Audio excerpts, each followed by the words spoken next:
This is first kill, number 1. First kill was 19 years old. Name,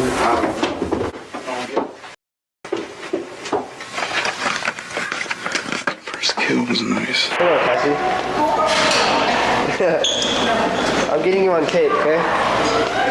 Say hi, please. Hi. Cassie, this is not a fucking joke. I'm shaking. I stabbed her in the throat and I saw her lifeless body. Dude, I just killed Cassie. These are moments when criminals vlog their own crimes. Let's begin with two 16-year-old high schoolers who made an entire documentary about murdering their fellow classmates. We're not going not to get caught, Brian. If we're going for guns, we're just going to end it. We're just going to grab the guns and get out of there, kill everybody and leave. We're going to make history.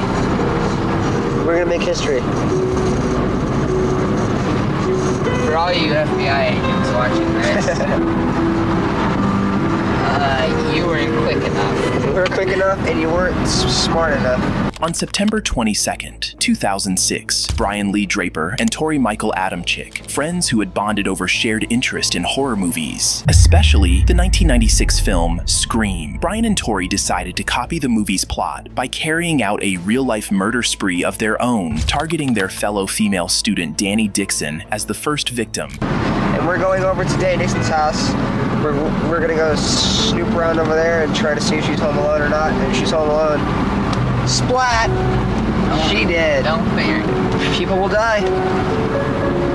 Unfortunately for them, Dixon wasn't home alone, forcing them to abandon her as their first target and choose a more vulnerable target, someone they had easier access to. Dixon's house. It's clear out there in the pasture. We've already snooped around her house a couple times.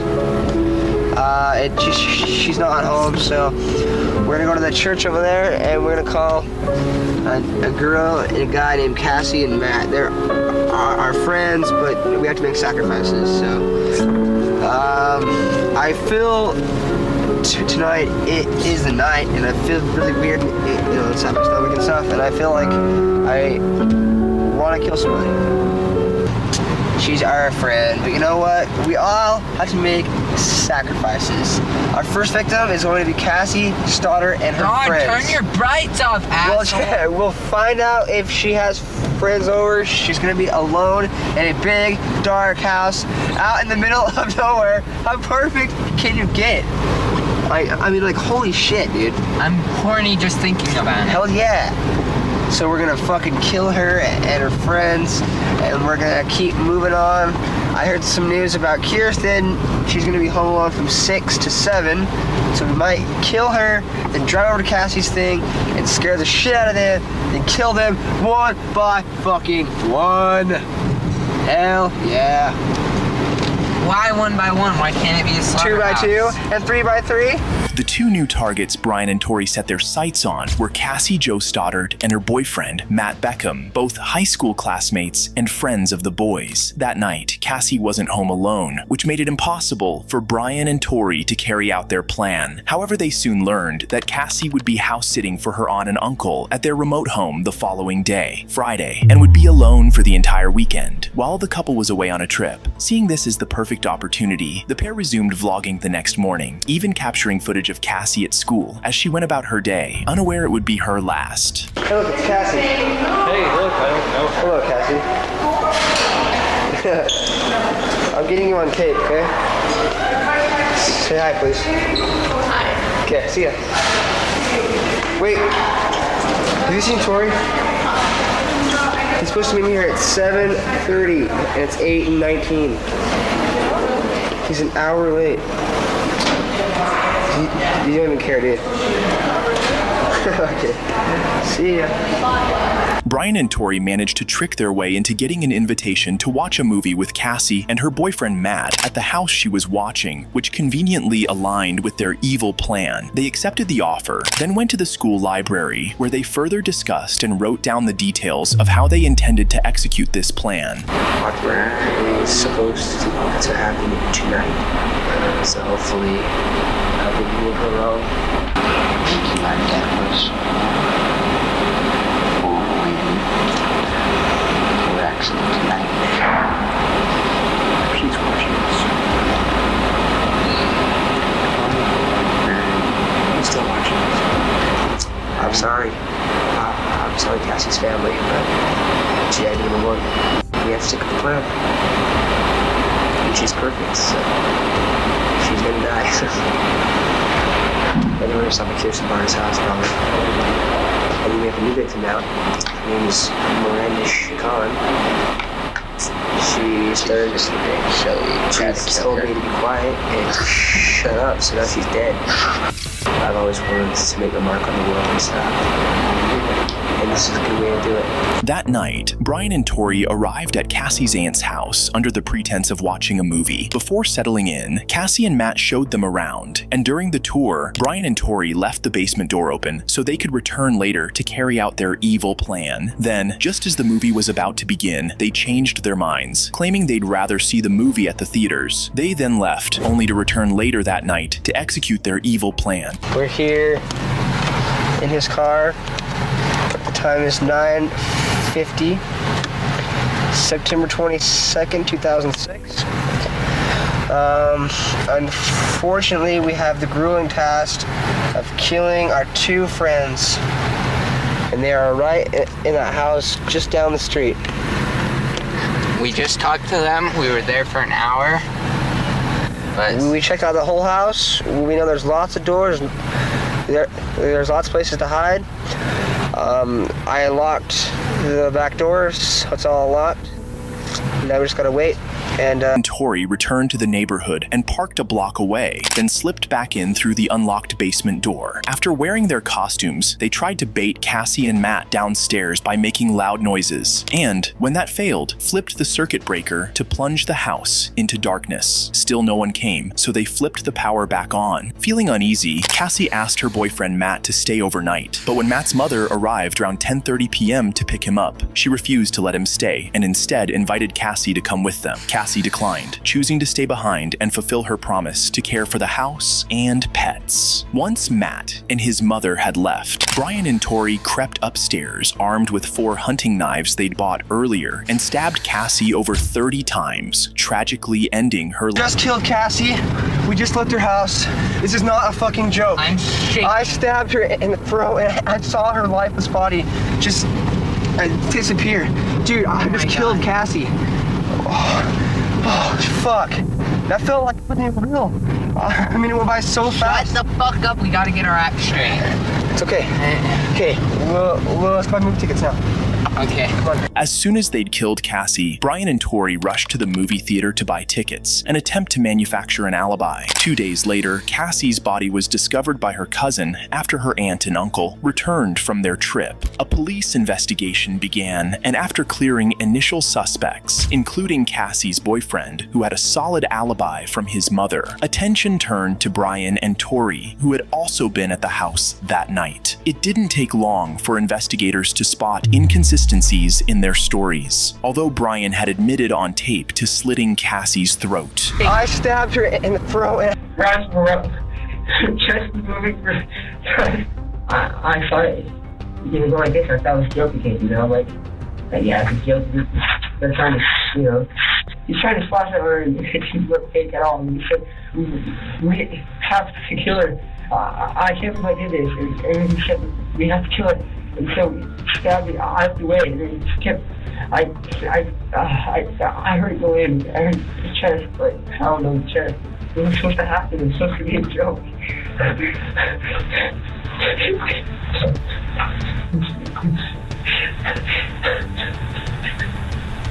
So sorry. By pitting Brian and Tori against each other, detectives secured confessions, recovered the murder weapons, and even restored their destroyed tape. Both Brian Draper and Tori Adamczyk were charged with first-degree murder, found guilty, and sentenced to life in prison without the possibility of parole. Next, we have a psychopathic serial killer who vlogged his horrific crimes as he abducted and murdered more than a dozen women. You sorry about what? Jumping in the car with him up, you don't know? You gonna say something to your kids? Mama, sorry. This is first kill, number one. First kill was 19 years old. Between May and October 2001, more than 4 women were reported missing and later found strangled to death along various roadways in the Ferguson area of St. Louis, Missouri. One disturbing detail connected all the victims. They were all sex workers. As the investigation continued, police realized the number of victims were as high as 12. This prompted a St. Louis news reporter to publish a story featuring one of the victims in the newspaper. Like many serial killers who crave public recognition, the killer, 37-year-old Maury Troy Travis, a hotel waiter and convicted felon on probation, sent a letter to the reporter taking credit for the murders. He included a map with an X marking the location of another body in the letter. When authorities found a body exactly where he indicated, they launched a manhunt. They began tracing the source of the map he had used. Investigators subpoenaed the map service provider and obtained the IP address tied to Travis's computer. That led them straight to him. After his arrest, his fingerprints matched those found on several of the victims. His ultimate undoing came when police discovered vlogged videos of him committing the brutal crimes, along with evidence in his torture room basement beneath his home. Say it clear. You want the master that pleases me to serve you. You are the master that pleases me to serve you. Stop what? You are the master that pleases me to serve you. Now you sit your ass down like I said. You sorry? Yes, You sorry about what? everything. Jumping in the car with a motherfucker you don't know?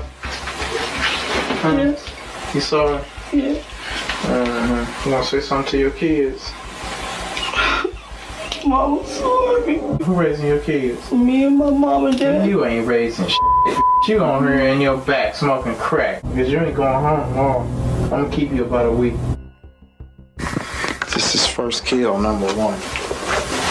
First kill was 19 years old. Name,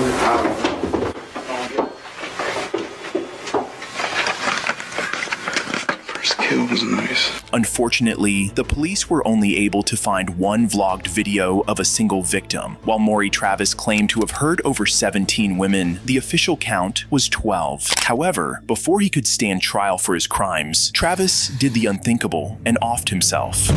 Next up, this dangerous man forced his ex-girlfriend to go live on Facebook to apologize to his current girlfriend, only to murder her during the live stream. I ain't have no business going off like that, but... See right there. See right there. Everybody want to be famous. I'm going to make you famous. Stop, Jonathan! Now, game over. On April 12th, 2018, 37-year-old Jonathan Robinson laid siege to the Shreveport, Louisiana home of his ex-girlfriend, 27-year-old mother of 3, Renita Williams, after she had publicly ridiculed his long-term partner, Sherika Taylor, online, an attack that had driven Sherika into a mental breakdown. Robinson, who'd been dating both women at once and refused to let either go, arrived armed with a rifle, took Renita, her mother, and her brother hostage, and ordered Renita to go live on social media to apologize to Sherika. Renita's mother managed to escape and call police, despite Robinson firing shots at her. With the mother gone, Jonathan kept Renita and her brother captive, forcing Renita to continue live streaming apologies until Sherika was satisfied. Hey, y'all. This Nunu. I apologize for going live on Rika. I ain't had no business doing all that. My page been blocked, so that's why I'm going live. Yes, I know I was wrong. I ain't have no business going off like that, but... See right there. See right there. Everybody want to be famous. I'm going to make you famous. Yes. What? I am sorry, y'all. This Nunu, I'm blocked off my page, so I had to go out live on Monster Phone. I ain't had no intentions of going live like that. I apologize to everybody.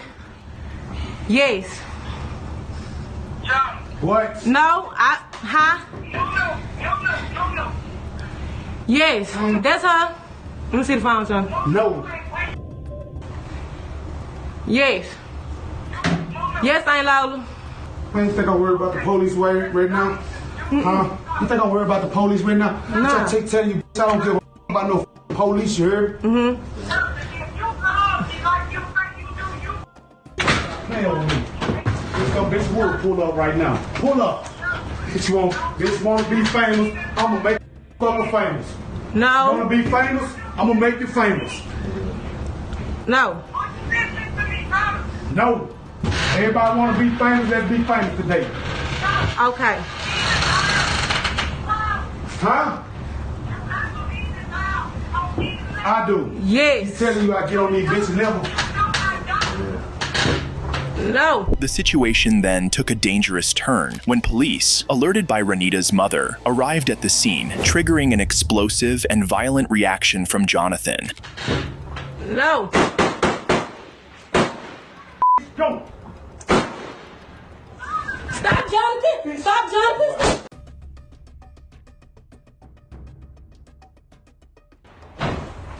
Now, game over. Jonathan opened fire on the police outside, and when Renita began to scream, shot her more than 6 times, killing her as her brother managed to escape. Jonathan then engaged in a standoff with the police that lasted for over 80 minutes before Sharika, the woman he had just murdered Renita for, convinced him to surrender.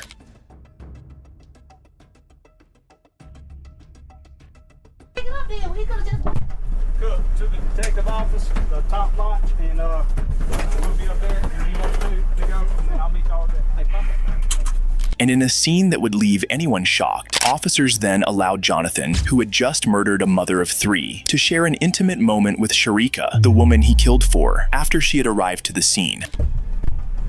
That's y'all's words, right, Jonathan?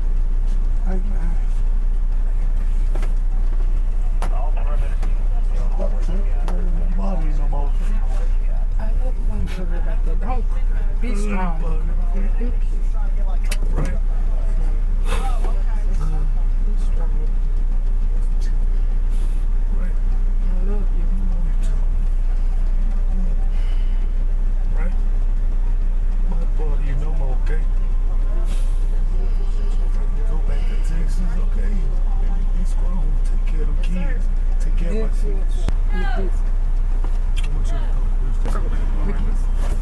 I'll be to see you today, okay? Jonathan was arrested and charged with second-degree murder, being a felon in possession of a firearm, and simple criminal damage to property. He ultimately took a plea deal, life without the possibility of parole, to avoid the death penalty.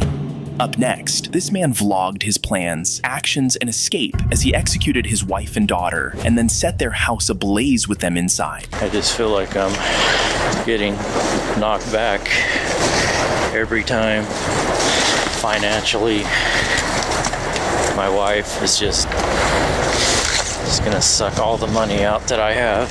On April 22nd, 2012, King County Sheriff's deputies and the fire department rushed to the burning home of 41-year-old Peter Keller, his wife Lynette, also 41, and their 18-year-old daughter Kayleen in North Bend, Washington, after several neighbors reported the house was on fire. Firefighters quickly extinguished the flames before significant damage occurred, but what they found inside was shocking. The bodies of Lynette and Kayleen, both shot to death in their beds. Peter was nowhere to be found, leading authorities to initially suspect he might have been a victim or abducted. That changed when investigators discovered tapes, computer files, and drawings soaked in gasoline, suggesting an attempt to destroy evidence in the fire. The tapes revealed that Peter was not a victim at all, but the killer. He had murdered his wife and daughter, planned to burn down the house, and filmed his entire scheme. The tapes also revealed a hideout Peter had prepared in the woods, giving authorities their first clue as to where they might begin searching for him.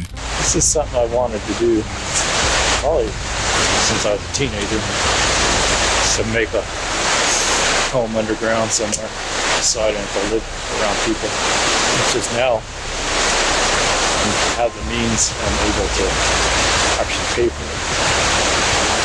I've spent a lot of money on this so far, thousands of dollars. I just feel like I'm getting knocked back every time financially.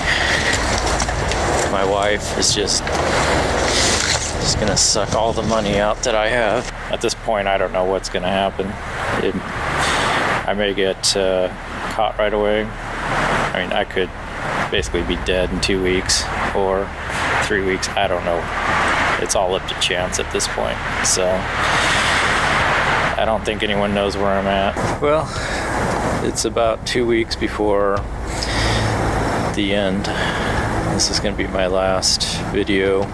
Using the detailed drawings and video recordings Peter had made over several months documenting the construction of his bunker, police were eventually able to track him down. The moment Peter realized he had been found, he turned the gun on himself and did the unthinkable. Thank you for watching. Please like and subscribe and watch this one.